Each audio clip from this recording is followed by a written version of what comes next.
बिस्मिल्लाहिर्रहमानिर्रहीम। अस्सलामुअलैकुम। बज़्म हस्सान में खुश आमदीद। दोस्तों, कुरलिश उस्मान की गुज़िश्ता किस्त में हमने वो अज़ीमुश्शान फतह देखी कि जिसके मुंतज़िर नाज़रीन कब से थे, यानी इनागोल कले की फतह और आया निकोला का खात्मा। महमद बुज़दाक प्रोडक्शन ने बिलाशुबा इस जंग और फतह को बहुत शानदार अंदाज से पेश किया है, लेकिन कुछ अहम हकाइक इस फतह से मुतल्लिक और इनागोल किले के बारे में नजरअंदाज हुए हैं। आइए आज की इस वीडियो में उन्हीं के बारे में बात करते हैं।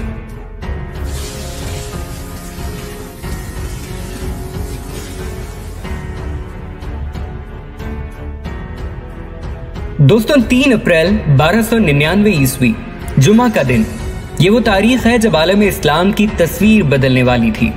1299 आते आते लगभग सारी इस्लामी सल्तनतें जवाल पजीर हो चुकी थीं।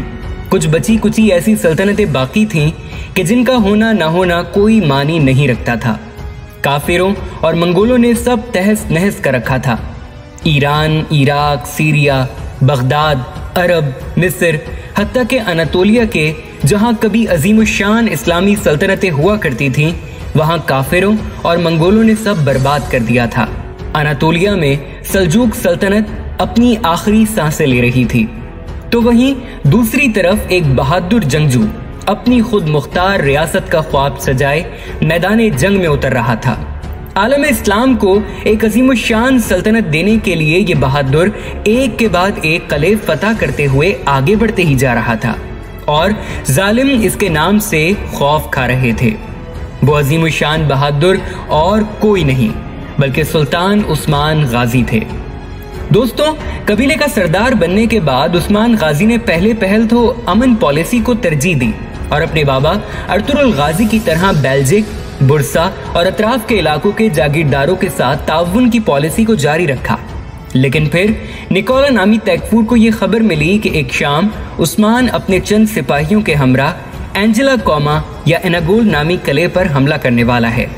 लिहाजा निकोला ने पहले ही घात लगाकर आर्मी ने बैली नामी जगह पर उस्मान के फौजियों पर धावा बोल दिया और इस झड़प में उस्मान का नौजवान भतीजा बायोजा बे शहीद हो गया। बायोजा बे को सल्तनत उस्मानिया का पहला शहीद भी कहा जाता है। बायोजा बे की शहादत ने उस्मान के सीने में लगी आग को मजीद तूल दी और उस्मान ने 300 सिपाहियों के हमरा कौलूजा नामी किले पर अचानक हमला करके उसे फतह कर दिया। ये किला अनागोल के इंतहाई करीब वाक़ था और ये वाक़या उस्मानी तारीख के पहले किले के फतह के तौर पर दर्ज है, जो कि 1286 ईस्वी में फतह किया गया था। इसके बाद उस्मान ने फतूहात का अंबार लगा दिया। सल्तनत उस्मानिया के मौरिखीन के मुताबिक उस्मान गाजी 14-15 सालों तक इनागोल या इसके अतराफ के इलाकों में नहीं जाते थे, लेकिन इस दौरान उन्होंने काराचाहसार, बेल्जिक और यार हिसार नामी किले फतह कर लिए और इस तरह उन्होंने इनागोल का सपोर्ट सिस्टम मुकम्मल तौर पर खत्म कर दिया।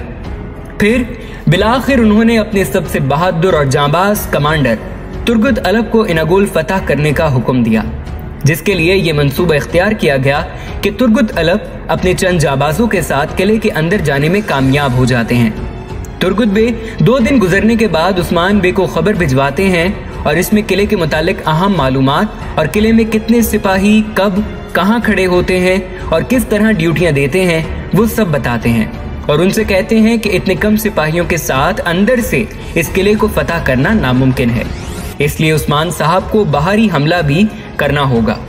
उस्मान बे जवाबन उन्हें बताते हैं कि वो फला रोज सुबह सादिक के वक्त हमला करेंगे, जिसके लिए तुर्गुत और उनके सिपाहियों को तैयार रहना चाहिए। तुर्गुत बे और उनके सिपाही आधी रात को अपना काम शुरू करते हैं और सुबह होने से पहले ही किले के कई सिपाहियों और कमानदारों को मौत की नींद सुला देते हैं। अब आता है वो दिन 3 अप्रैल 1299 ईस्वी, यकुम रजब 691 हिजरी, दिन जुमा का। सुबह सादिक के वक्त उस्मान बे अपने 300 सिपाहियों के साथ किले का मुहासरा करते हैं और किले के करीब आते हैं, मगर किले का दरवाजा निहायत मजबूत है।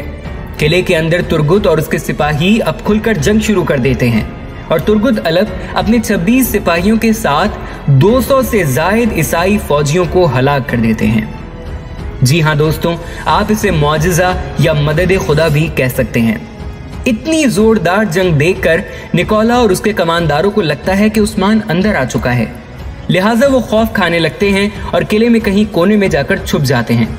मौका देखकर तुर्गुत बे अंदर से इनागोल का दरवाजा खोल देते हैं और यूं उस्मान साहब अपने सिपाहियों के साथ किले के अंदर आकर बाकी ईसाई फौजियों और कमांडारों पर काबू पा लेते हैं।